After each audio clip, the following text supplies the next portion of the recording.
सातपुते याच्याही पाठीमागं अनेक वेळा या तालुक्यानं त्याची भाषा पाहिलेली आहे, त्याचं वागणं पाहिलेलं आहे, त्याची गुंडगिरी पाहिलेली आहे. पण मी या दादा खोडेच्या माध्यमातून तुम्हाला किंवा त्याला ही शेवटची, यानंतर जर कुणाचं मग हरिपालवेनं करू द्या, नाहीतर अजून एखाद्या कार्यकर्त्यानं करू द्या, राम सातपुतेचे कापडे नव्हे चमडं सुद्धा ठेवणार नाही.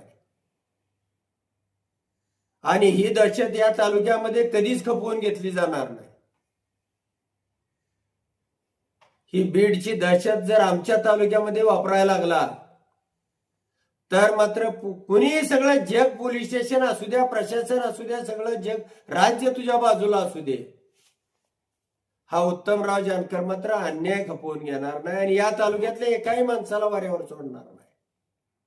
तो माझा कार्यकर्ता असेल ना तरी नसेल, पण तुम्ही केलेलं हे कालचं कृत्य, याची शिक्षा होणार.